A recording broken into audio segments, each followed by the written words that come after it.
నమస్కారం city morning news కి స్వాగతం. ముందుగా ముఖ్యాంశాలు. సీఎం చంద్రబాబు అధ్యక్షతన మంత్రివర్గ సమావేశం. పలు అంశాలపై చర్చ, కీలక నిర్ణయాలకు ఆమోదం.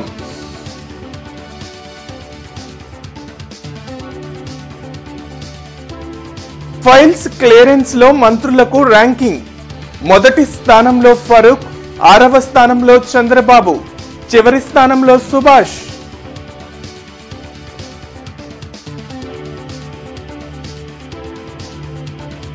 తొమ్మిది నెలల్లో 1,45,000 కోట్లు అప్పులు చేసి పేదలకు ఏమైనా ఇచ్చారా? ప్రశ్నించిన మాజీ సీఎం జగన్.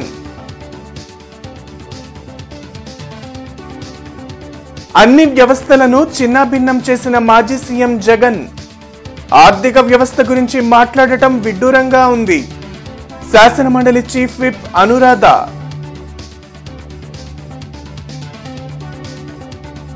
రాష్ట్రం అభివృద్ధి చెందాలంటే కూటమి నాయకత్వానికి మద్దతు ఇవ్వాలి.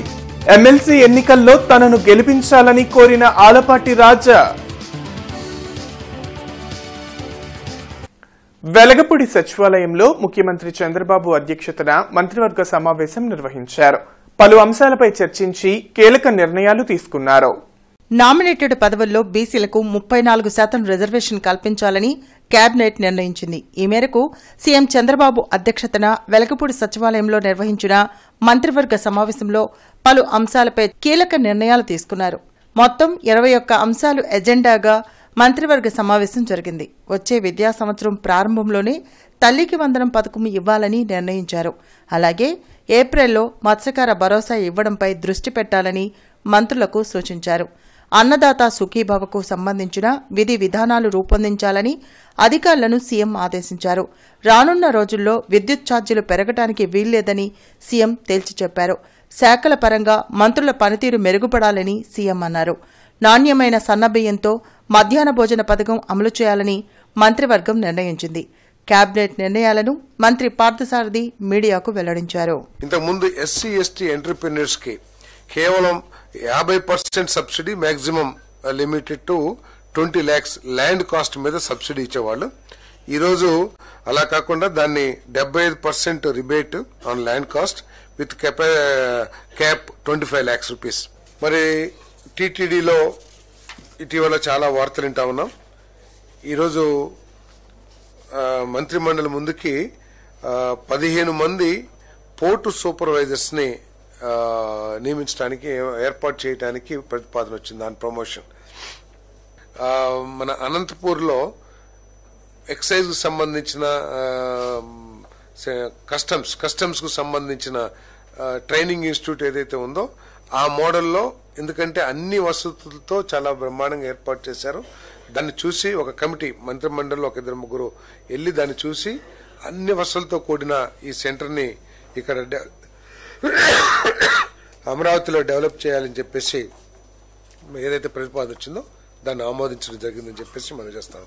దాంట్లో టాటా పవర్ ఒక 400 మెగావాట్ సోలార్ అలాట్ చేయమని చెప్పేసి, అదేవిధంగా SCL solar private limited, Ecoren energy India private limited, వీళ్ళు మొత్తం 3,200 మెగావాట్లు సుమారు అలాట్ చేయమని చెప్పేసి ప్రభుత్వాన్ని కోరటం జరిగింది.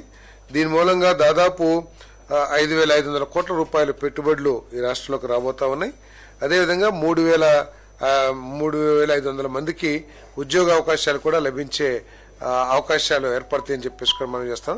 ఈ ప్రతిపాదనలను ప్రభుత్వం కేబినెట్ ఆమోదించిందని చెప్పేసి మంత్రుల పనితీరును కేబినెట్ లో సీఎం చంద్రబాబు వెల్లడించారు. డిసెంబర్ వరకు నిర్వహించిన ఫైల్ క్లియరెన్స్లలో తాను 6వ స్థానంలో ఉన్నట్లు చంద్రబాబు చెప్పారు. మొదటి స్థానంలో ఎన్ఎండి ఫరూక్ ఉండగా 8వ స్థానంలో నారా లోకేష్, 10వ స్థానంలో డిప్యూటీ సీఎం పవన్ కళ్యాణ్, 20వ స్థానంలో వంగలపూడి అనిత, చివరి స్థానంలో వాసంశెట్టి సుభాష్ నిలిచారని తెలిపారు. ఫైల్స్ ను వేగంగా క్లియర్ చేయాలని మంత్రులకు చంద్రబాబు సూచించారు. రాష్ట్రం అభివృద్ధి వైపు పయనించాలంటే కూటమి నాయకత్వానికి మద్దతు ఇవ్వాల్సిన అవసరం ఉందని కృష్ణా, గుంటూరు జిల్లాల గ్రాడ్యుయేట్ ఎమ్మెల్సీ అభ్యర్థి ఆలపాటి రాజా అన్నారు. మంగళగిరిలోని టీడీపీ కేంద్ర కార్యాలయంలో ఎమ్మెల్సీ అశోక్ బాబుతో కలిసి ఆలపాటి రాజా మీడియాతో మాట్లాడారు. గత ప్రభుత్వ పాలన వల్ల ప్రజలు ఎలాంటి ఇబ్బందులు పడ్డారో ఒక్కసారి గుర్తు చేసుకోవాలన్నారు. రాజకీయంలో విలువలు లేకుండా పయనిస్తున్న వ్యక్తి వైఎస్ జగన్ అని విమర్శించారు. ప్రజాస్వామ్యానికి తిలోదకాలు ఇచ్చి వ్యవస్థలను నాశనం చేసిన జగన్ ఇంకా రాష్ట్రాన్ని ఏం చేయాలనుకుంటున్నారని ప్రశ్నించారు. ఎమ్మెల్సీ ఎన్నికలను బహిష్కరిస్తున్నామని ప్రకటించిన వైసీపీ కుయుక్తులతో ఎవరికి మద్దతు ఇస్తుందో ప్రజలు గమనిస్తున్నారని ఆలపాటి వ్యాఖ్యానించారు. రాజకీయంలో విలువలు లేకుండా పయనిస్తున్నటువంటి ఏకైక వ్యక్తి నాకు తెలిసినంతవరకు ఈ 77 సంవత్సరాల్లో ఒక ముఖ్యమంత్రిగా పనిచేసినటువంటి వ్యక్తి ఈ రకంగా మాట్లాడే స్థాయికి దిగజారాడంటే నేను వేరేగా చెప్పాల్సిన అవసరం లేదు. నువ్వు ఏ రకంగా పాలన చేశావో అందరూ కూడా చూశారు. ఈ రోజున ఈ రాష్ట్ర రాజకీయాల పట్ల నువ్వు చూపించినటువంటి విధానం వల్ల ఈ రాష్ట్రం 25 సంవత్సరాలు వెనక్కి వెళ్ళింది అన్ని రంగాల్లో కూడా.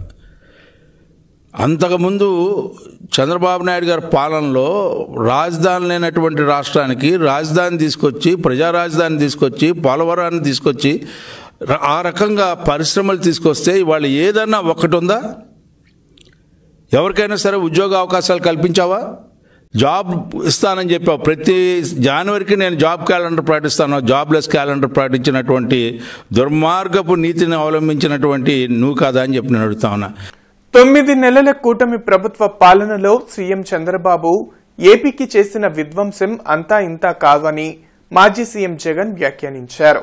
ఇచ్చిన హామీలు అమలు చేయకపోతే చొక్కా పట్టుకోండి అని కూటమి నాయకులు చెప్పారని, ఇప్పుడు ఎవరి చొక్కా పట్టుకోవాలని ప్రశ్నించారు. తాడేపల్లిలోని తన క్యాంప్ కార్యాలయంలో మాజీ సీఎం వైఎస్ జగన్ మీడియాతో మాట్లాడారు. 9 నెలల కూటమి ప్రభుత్వ పాలనలో చేసిన అప్పులు రికార్డు బ్రేక్ చేశాయని అన్నారు. మొత్తం 1,45,000 కోట్ల రూపాయల అప్పులు చేశారని, ఇంత అప్పు చేసినా బటన్ నొక్కారా, పేదలకు ఏమైనా ఇచ్చారా అని ప్రశ్నించారు. చంద్రబాబు దృష్టిలో సంపద సృష్టి అంటే తన ఆస్తులు, తన వాళ్ల ఆస్తులు పెంచుకోవడమే అని అన్నారు. రాష్ట్రంలో ఇసుక, మద్యం మాఫియా యథేచ్ఛగా కొనసాగుతుందని జగన్ ధ్వజమెత్తారు. ప్రశ్నించే వారిని వేధిస్తూ రెడ్ బుక్ రాజ్యాంగాన్ని అమలు చేస్తున్నారని అన్నారు. రాజకీయాల్లో విశ్వసనీయత ముఖ్యమన్న మాజీ సీఎం, దేవుడి దయ, ప్రజల ఆశీస్సులతోనే వైసీపీ నిలబడిందని చెప్పారు. అసెంబ్లీ సమావేశాలను తాము బహిష్కరించలేదని, కోర్టుకు వెళ్లామని, స్పీకర్ ఎందుకో కోర్టు ప్రశ్నలకు స్పందించడం లేదని తెలిపారు. మన డ్యూటీ ఏంది? ప్రజలకు మెసేజ్ కమ్యూనికేట్ చేయడం. నీ ద్వారా కమ్యూనికేట్ చేసినా ఈ మాదిరిగా సిన్సియర్గా, ఈ మాదిరిగా ఫ్యాక్ట్స్ అన్నీ చెప్తూ, ఈ మాదిరిగా ప్రజెంటేషన్ చేస్తూ ప్రజలకు సత్యాలు చెప్పడం మోస్ట్ ఇంపార్టెంట్ థింగ్. ఇప్పుడు ఇవన్నీ లైవ్ టెలికాస్ట్ జరుగుతూ ఉన్నాయి. సమాధానం చెప్పండి వాళ్ళను. That is what people want. నువ్వు నేను ఎదురుగా గుద్దుకోవాల్సిన పనులా, కొట్టుకోవాల్సిన పనులా, కుస్తీ పడాల్సిన పనులా, ఎదురుగా ఉండాల్సిన పనులా నేను నీకు చెప్పినా? నువ్వు చెప్పు, సమాధానం చెప్పు. సో నువ్వు మొట్టమొదటి రోజు నుంచే మోసం చేయడానికి నువ్వు అడుగులు ముందుకేసావు. మోసం అని చెప్పి ఏ రోజు అయితే నువ్వు బయటికి ఫేస్ చేయాల్సి వచ్చినప్పుడు ఆ మోసం చేసినందుకు నేను సారీ అని కూడా నువ్వు చెప్పలేకపోతా ఉన్నావు. ఆ చెప్పి చిత్తశుద్ధి, సిన్సియారిటీ కూడా నీలో లేదు. దాంట్లో కూడా నువ్వు ఇతరుల మీద ఏలెత్తి చూపించి ఎందుకు నేను చేయలేకపోతున్నాను అని చెప్పి జస్టిఫై చేసే కార్యక్రమం చేస్తా ఉన్నావు. ఆర్థిక వ్యవస్థ గురించి మాజీ సీఎం వైఎస్ జగన్ మాట్లాడటం విడ్డూరంగా ఉందని శాసనమండలి చీఫ్ విప్ పంచమర్తి అనురాధ అన్నారు. మంగళగిరిలోని టీడీపీ కేంద్ర కార్యాలయంలో పంచమర్తి అనురాధ మీడియాతో మాట్లాడారు. అన్ని వ్యవస్థలను చిన్నాభిన్నం చేసిన జగన్ కూటమి ప్రభుత్వంపై విషం చిమ్ముతున్నారని ధ్వజమెత్తారు. యువతకు ఉద్యోగాల కల్పనే లక్ష్యంగా సీఎం చంద్రబాబు అడుగులు వేస్తున్నారని చెప్పారు. కూటమి ప్రభుత్వం ఏర్పడిన 7 నెలల్లోనే రాష్ట్రానికి 6 లక్షల కోట్లకు పైగా పెట్టుబడులు వచ్చాయన్నారు. ఫ్రస్ట్రేషన్లో జగన్ బుర్ర పాయే అంటూ అనురాధ వ్యంగ్యాస్త్రాలు సంధించారు. నాశనం చేసిన, విధ్వంసం చేసిన అమరావతి, ఈరోజు అమరావతి నిర్మాణం వేగవంతం చేశారు నారా చంద్రబాబు నాయుడు గారు. జగన్మోహన్ రెడ్డి విధ్వంసం చేసిన పోలవరాన్ని మరి ఊపందుకునేలాగా ముందుకు తీసుకెళ్లారు నారా చంద్రబాబు నాయుడు గారు అని చెప్పి సందర్భంగా తెలియజేస్తా ఉన్నా. జగన్మోహన్ రెడ్డి ఒక్క ఉద్యోగం కూడా ఇవ్వకపోతే ఈనాడు నారా చంద్రబాబు నాయుడు గారు 20 లక్షల ఉద్యోగాలకి ఇవ్వటం కోసం అడుగులు ముందుకు వేశారు. 90% ముందుకు వేశారు. మొన్న దావోస్తో అది తేలిపోయిందనే విషయం జగన్మోహన్ రెడ్డి గమనించుకోవాలి. మీరు విధ్వంసం చేసిన, నాశనం చేసిన సంక్షేమ కార్యక్రమాలన్నీ మళ్ళీ గాడిలో పెట్టింది నారా చంద్రబాబు నాయుడు గారు. ఈ నెల 27న జరగబోయే పట్టభద్రుల ఎన్నికల్లో కూటమి అభ్యర్థి ఆలపాటి రాజేంద్ర ప్రసాద్ ను గెలిపించేందుకు అన్ని విద్యా సంస్థల్లో ఎమ్మెల్యే నసీర్ అహ్మద్ పర్యటించి ఎన్నికల క్యాంపెయిన్ నిర్వహించారు. పొన్నూరు రోడ్లోని అంజుమన్ ఇస్లామిక్ స్కూల్లో ఎమ్మెల్యే నసీర్ అహ్మద్ ఉపాధ్యాయులను కలిసి ఆలపాటి రాజేంద్ర ప్రసాద్ ఎన్నికల పాంప్లెట్లను పంచిపెట్టారు. ఈ సందర్భంగా ఆయన మాట్లాడుతూ గత 8 నెలలుగా కూటమి ప్రభుత్వం చేస్తున్న అభివృద్ధిని చూసి ఎమ్మెల్సీ అభ్యర్థి ఆలపాటి రాజాను గెలిపించాలని కోరారు. ఈ కార్యక్రమంలో ఉపాధ్యాయులు పాల్గొన్నారు. గుంటూరు తూర్పు నియోజకవర్గంలో ప్రతి ఒక్క విద్యా సంస్థకి, అలాగే ముఖ్యంగా పెద్ద ఎత్తున గ్రాడ్యుయేట్స్ ఉండేటువంటి ప్రతి ఒక్క సంస్థను కూడా విజిట్ చేయడం జరుగుతూ ఉంది. అక్కడ ఉన్నటువంటి ఉపాధ్యాయులు అలాగే గ్రాడ్యుయేట్స్ అందరినీ కూడా వారి దగ్గరికి వెళ్ళి తప్పనిసరిగా రాబోయేటువంటి ఎన్నికల్లో ఫిబ్రవరి 27న జరగబోయేటువంటి ఎన్నికల్లో కూటమి అభ్యర్థిగా పోటీ చేస్తున్నటువంటి ఆలపాటి రాజేంద్ర ప్రసాద్ గారికి మొదటి ప్రాధాన్యత ఓటును ఇవ్వాలని చెప్పి వారందరినీ కూడా అడగడం జరుగుతూ ఉంది. పెద్ద ఎత్తున ఈరోజు ప్రజల్లో, గ్రాడ్యుయేట్స్లో ఒక విశేషమైనటువంటి స్పందన కనిపిస్తూ ఉంది. ఎందుకంటే గత 5 సంవత్సరాల్లో ఎక్కడ కూడా నిరుద్యోగుల పట్ల ఎక్కడ కూడా ఒక ఆలోచన చేయనటువంటి ప్రభుత్వం గత ప్రభుత్వం అయితే, ప్రభుత్వం ఏర్పడినటువంటి 8 నెలల్లోనే పెద్ద ఎత్తున 16,700 నియామకాలు చేసేటువంటి మెగా డిఎస్సిని అనౌన్స్ చేసి 1,00,000 కోట్లను మద్యం కుంభకోణంలో వైసీపీ ప్రభుత్వం దోచుకుందని, దానిపై విచారణ జరిపించాలని మాజీ మంత్రి డొక్కా మాణిక్యవరప్రసాద్ డిమాండ్ చేశారు. అరణ్యపేటలో జరిగిన మీడియా సమావేశంలో మాజీ మంత్రి డొక్కా మాణిక్యవరప్రసాద్ మాట్లాడారు. తెలంగాణలో ఎస్సీ వర్గీకరణ అంశానికి ముగింపు పలికిన రేవంత్ రెడ్డి ప్రభుత్వానికి ధన్యవాదాలు తెలిపారు. 30 సంవత్సరాలుగా ఎంఆర్పీఎస్ ఉద్యమాన్ని నడిపి వర్గీకరణ సాధించిన ఘనత మందకృష్ణకు చెందుతుందని అన్నారు. ఆంధ్రప్రదేశ్లో కూడా వర్గీకరణ అంశాన్ని సీఎం చంద్రబాబు త్వరితగతిన పూర్తి చేయాలని కోరారు. ఆంధ్రప్రదేశ్ కూడా ముందుండాలని చెప్పి నేను వారికి విజ్ఞప్తి చేస్తా ఉన్నాను. అందువల్ల ముఖ్యమంత్రి గారు ప్రత్యేక చొరవ తీసుకొని చంద్రబాబు నాయుడు గారు, ఆయనే వర్గీకరణ పితామహుడు. ఆయన నేనే పెద్ద మాదిగని చెప్పిన వ్యక్తి ఆయన. మరి అలాంటి పెద్ద మాదిగ గారు వెంటనే కార్యక్రమం చేయాలని విజ్ఞప్తి చేస్తాను. ఈ వర్గీకరణ విషయం ఆంధ్రప్రదేశ్లో అన్ని రాజకీయ పార్టీలు సపోర్ట్ చేస్తూ ఉన్నాయి. ఒక్క వైసీపీ మాత్రం గోడ మీద పిల్లి. వైసీపీ పార్టీయే దళితులు వ్యతిరేక పార్టీ. ఈరోజు డ్రైవర్ సుబ్రహ్మణ్యం హత్య చేసి వాళ్ళ ఎమ్మెల్సీ నేనే హత్య చేశాను, ఈ బాడీని తీసుకెళ్ళాను అంటే మరి ఆ కేసు ఏం చేయిందో అర్థం కావట్లేదు. జగన్మోహన్ రెడ్డి గారు దళితుల ముందు ముసలి కన్నీరు గారుస్తూ ఉంటాడు. మరి ఆయన ఎందుకు ఈరోజు సుబ్రహ్మణ్యం కేసులో అతను ఎందుకు బహిష్కరించాడు ఎమ్మెల్సీని? డ్రైవర్ సుబ్రహ్మణ్యం కేసులో ఎలాంటి న్యాయం చేయాలో చెప్పమని ఆయన్ని. అందువల్ల వైసీపీ పార్టీకి వర్గీకరణ విషయంలోనే కాదు, దళితుల సమస్య పట్ల చాలా నిర్లక్ష్యం ఉంది. దళిత వ్యతిరేక party YCP party.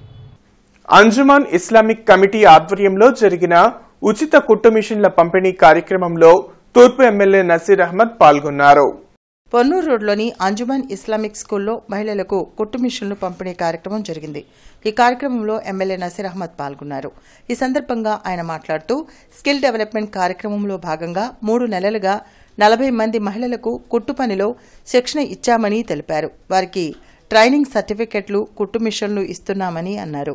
Anjuman Islamic committee ఆధ్వర్యంలో యువతకు నైపుణ్యంలో శిక్షణ ఇచ్చి ఖిద్మత్ బ్యాంక్ ద్వారా వడ్డీ లేని 10,000 రుణాలు కూడా ఇప్పిస్తున్నామని తెలిపారు. ఈ కార్యక్రమంలో సెక్రటరీ షేక్ సైదా, షేక్ జాహిద్, మౌలానా రహమాన్, షౌకత్ తదితరులు పాల్గొన్నారు. గత 3 నెలల నుండి దాదాపు 40 మంది మహిళలకు ట్రైనింగ్ ప్రోగ్రాం పెట్టి కుట్టు మిషన్ల ద్వారా వారికి కావలసినటువంటి నైపుణ్యాన్ని అందించి 3 నెలల్లో దాదాపు 40 మంది ట్రైనింగ్ అవ్వడం జరిగింది. వీళ్ళందరూ కూడా ఇప్పుడే ఎగ్జిబిషన్లో చూసాం. మంచి మంచి డ్రెస్సెస్ని కుట్టి వాళ్ళు ఏదైతే మేడం గారి దగ్గర నేర్చుకున్నట్టు సల్మా మేడం గారి దగ్గర నేర్చుకొని ఈ 3 నెలల్లోనే దాదాపు 40 మంది ట్రైనింగ్ అయినటువంటి పరిస్థితులు.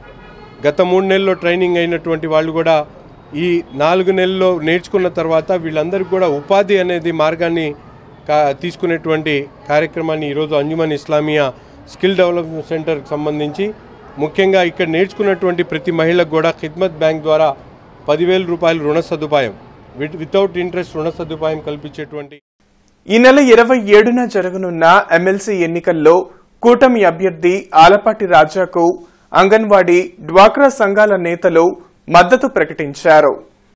లక్ష్మీపురంలోని ఆలపాటి రాజేంద్ర ప్రసాద్ కార్యాలయంలో అంగన్వాడీ ట్రేడ్ యూనియన్ నేతలు, డ్వాక్రా సంఘాల నేతలు ఎమ్మెల్సీ అభ్యర్థి ఆలపాటి రాజేంద్ర ప్రసాద్ కు మద్దతు తెలిపారు. ఈ సందర్భంగా టీడీపీ అంగన్వాడీ కమిటీ రాష్ట్ర కార్యదర్శి అచ్చింట సునీత, డ్వాక్రా యానిమేటర్ల యూనియన్ నాయకులు జానీ బేగం మీడియా సమావేశంలో మాట్లాడారు. గత ప్రభుత్వ అంగన్వాడీలను ఎన్నో రకాలుగా హింసించారని మండిపడ్డారు.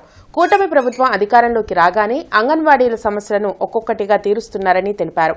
రాష్ట్ర వ్యాప్తంగా 1,10,000 మంది అంగన్వాడీ వర్కర్స్ ఉన్నారని, ఆలపాటి రాజేంద్ర ప్రసాద్ గెలుపు కోసం ప్రతి ఒక్కరూ కృషి చేస్తారని వెల్లడించారు. ఈ నెల 7వ తేదీన జరిగే నామినేషన్ ప్రక్రియకు భారీ ఎత్తున అంగన్వాడీలు, డ్వాక్రా మహిళలు పాల్గొని విజయవంతం చేయాలని పిలుపునిచ్చారు. ఈ కార్యక్రమంలో తెలుగునాడు అంగన్వాడీ రాష్ట్ర అధ్యక్షులు అనంతలక్ష్మి, రాష్ట్ర ప్రధాన కార్యదర్శి లక్ష్మీ నరసమ్మ, హేమలత, సామ్రాజ్యం, రేవతి, తిరువళ్లూరు పద్మావతి తదితరులు పాల్గొన్నారు.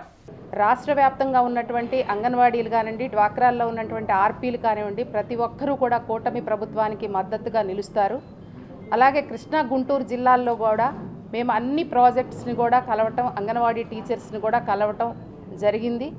తప్పకుండా ఏదైతే రాష్ట్ర వ్యాప్తంగా 1,10,000 మంది అంగన్వాడీ వర్కర్స్ కానీ హెల్పర్స్ కానీ ఉన్నారు, అందులో గ్రాడ్యుయేట్స్ అందరూ కూడా తప్పకుండా మంచి ప్రభుత్వానికి, కూటమి ప్రభుత్వానికి మద్దతు ఇచ్చేదానికి ముందుకు వచ్చినటువంటి పరిస్థితి. ఎందుకంటే అంగన్వాడీలు అంటేనే చంద్రబాబు నాయుడు గారికి మానసిక పుత్రికలు. ఎప్పుడు కూడా వారి యోగక్షేమాల కోసం పాటుపడుతూ ఉంటారు. ఏదైతే 2,000 రూపాయలు ఉన్నటువంటి జీతాన్ని 10,500 వరకు చేసింది చంద్రబాబు నాయుడు గారు, తెలుగుదేశం పార్టీ ప్రభుత్వం మాత్రమే. అధికారంలో ఉన్నా లేకపోయినా అంగన్వాడీల సంక్షేమానికి నిరంతరం కృషి చేసే తెలుగుదేశం పార్టీ. బలోపేతం చేసుకోవడానికి గత ప్రభుత్వంలో కూడా సునీత్ గారు, అదేవిధంగా మీ అందరూ చేసిన కృషి, ఆ రోజు ప్రభుత్వంలో ఉన్నటువంటి పాలకులు మన మీద ఉక్కుపాదం పెట్టినా కూడా మేము మన ఆర్గనైజేషన్ని బలపరచుకోవడానికి చేసిన ప్రయత్నము, అంతేకాకుండా మీ తరఫున మరి ఆ రోజున మీ వేతనాలు కానీ, మీ జీతభత్యాల విషయంలో కానీ స్వచ్ఛందంగా బయటకు వచ్చి పోరాడినటువంటి కమిషనర్ పులి శ్రీనివాసులు రాజాగారి తోట, పొన్నూరు రోడ్, బాలాజీనగర్, కొరిటపాడు, నవభారత్ నగర్, వికాస్ నగర్ తదితర ప్రాంతాల్లో అభివృద్ది, పారిశుద్ధ్య పనులను తనిఖీ చేసి తీసుకోవాల్సిన చర్యలపై అధికారులకు తగు ఆదేశాలు జారీ చేశారు. ఈ సందర్భంగా కమిషనర్ పులి శ్రీనివాసులు మాట్లాడుతూ ప్రధాన, అంతర్గత రహదారులకు వార్డు సచివాలయాల వారీగా ప్యాచ్ వర్క్లను ప్రజలకు ఇబ్బంది లేకుండా ఎప్పటికప్పుడు చేపట్టాలని ఏఈలను ఆదేశించారు. బాలాజీనగర్, రాజీవ్ గృహకల్ప ప్రాంతంలోని యానాది కాలనీలో నూతన డ్రైన్ నిర్మాణానికి అంచనాలు సిద్దం చేయాలన్నారు. కొరటిపాడు, వికాస్ నగర్ ప్రాంతాల్లో స్థానిక అవసరాల మేరకు డ్రైన్ల నిర్మాణానికి అంచనాలు సిద్దం చేయాలని ఇంజనీరింగ్ అధికారులను ఆదేశించారు. అనంతరం బస్టాండ్ దగ్గరలోని అన్నా క్యాంటీన్ పరిశీలించి క్యాంటీన్కి వచ్చే ప్రతి ఒక్కరికి ఆహారం అందించేలా ఎప్పటికప్పుడు డిమాండ్కి అనుగుణంగా ఇండెంట్ పెంచుకోవాలని సిబ్బందికి సూచించారు.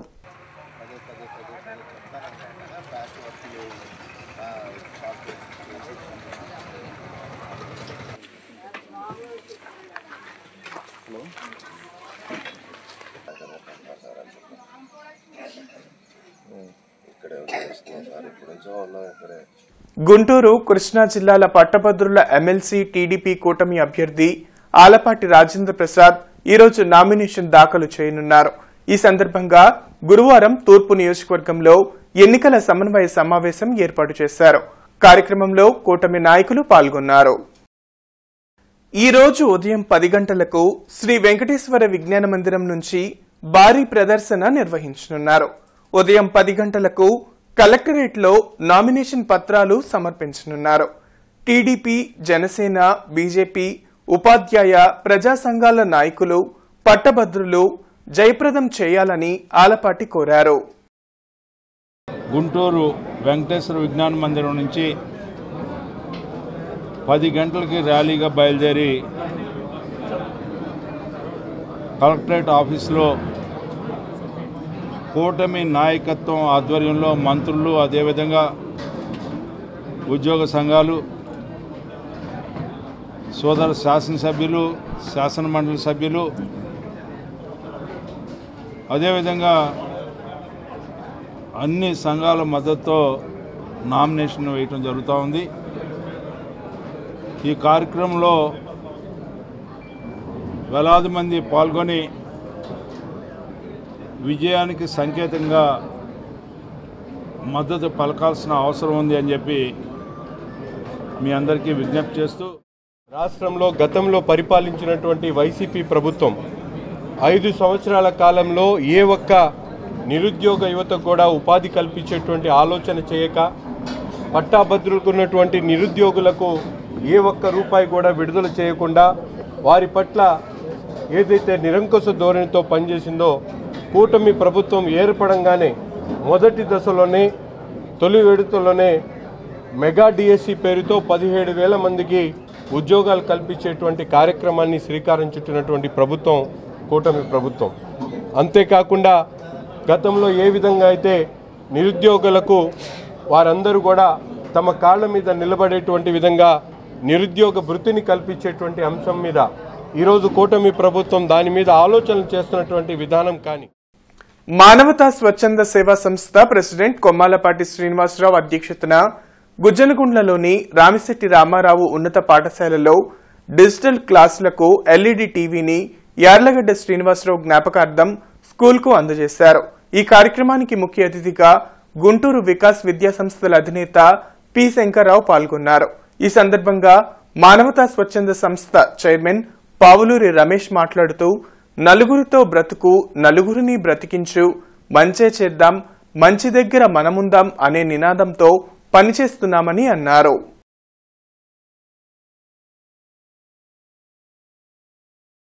సిద్ధేశ్వరి పీఠపాలిత ఓంకార క్షేత్రంలో 91వ శ్రీ రామనామ సప్తాహ మహోత్సవములు 95వ వార్షికోత్సవములు కొనసాగుతున్నాయి. బ్రాడీపేట్లోని ఓంకార క్షేత్రంలో శ్రీ సీతారాముల కళ్యాణ మహోత్సవం అంగరంగ వైభవంగా నిర్వహించామని అర్చకులు బుజ్జి తెలిపారు. ప్రతిరోజు సాయంత్రం శ్రీమద్ రామాయణ ప్రవచన కార్యక్రమం జరుగుతుందని వెల్లడించారు. ఫిబ్రవరి 10వ తేదీ వరకు జరిగే రామనామ సప్తాహ మహోత్సవాల్లో భక్తులు పాల్గొని స్వామివారి అనుగ్రహాన్ని పొందాలని కోరారు.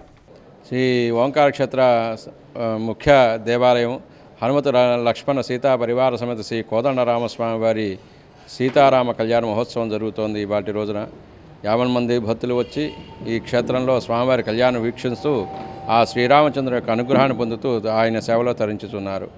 ఈ కార్యక్రమాలు నేను మొన్న 3వ తారీఖు నుంచి ప్రారంభమై 10వ తారీఖు వరకు జరుగుతున్నాయి. ఈ కార్యక్రమాలు నిత్యము ప్రతిరోజు కళ్యాణం ఉంది.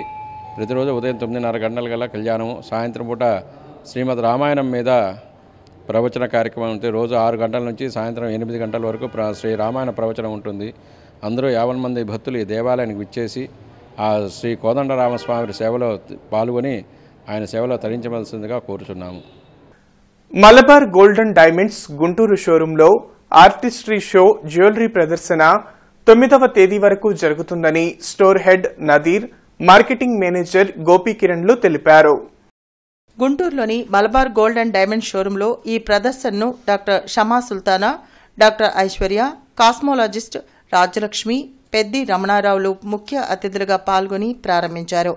గుంటూరు షోరూంలో ప్రవేశపెట్టిన ఆర్టిస్ట్రీ షో బ్రాండెడ్ జ్యువెలరీ ఒక విశిష్ట ఆభరణాల ప్రదర్శన అని, ఈ ప్రదర్శనలో భాగంగా బంగారం, వజ్రాభరణాలు మరియు జాతిరత్నాభరణాలను ప్రదర్శనలో ఉంచుతారన్నారు. మలబార్ గోల్డ్ అండ్ డైమండ్స్ నిబద్ధతలో భాగంగా తమ వినియోగదారులకు 11 న్యాయమైన వాగ్దానాలను అందిస్తుందని, ఖచ్చితమైన తయారీ ధర, రాళ్ల బరువు, నికర బరువు మరియు ఆభరణాల రాళ్ల విలువతో కూడిన పారదర్శక ధరల పట్టి, ఆభరణాలకు జీవితకాల ఉచిత నిర్వహణ, పాత బంగారం ఆభరణాలను తిరిగి విక్రయించేటప్పుడు బంగారానికి 100% విలువ మరియు బంగారం మార్పిడిపై శూన్య తగ్గింపు, వజ్రాభరణాల మార్పిడిపై 100% విలువ, 100% BIS హాల్మార్క్తో ధృవీకరించబడిన స్వచ్ఛమైన HUID బంగారం, అంతర్జాతీయ ప్రమాణాలకు అనుగుణంగా 28 పాయింట్ల నాణ్యతా పరీక్షలు నిర్వహిస్తారని తెలిపారు. ఈ కార్యక్రమంలో మలబార్ ప్రతినిధులు ఎంటీ జితిన్, కస్టమర్లు పాల్గొన్నారు.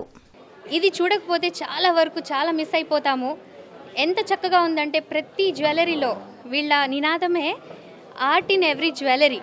సో నేను చెప్పేది ఏంటంటే నిజంగా ఈ ప్రతి జ్యువెలరీలో ఒక ఆర్టిస్టిక్ నైపుణ్యం ఉంది అండ్ ప్రతి జ్యువెలరీలో ఒక స్టోరీ దాగి ఉంది.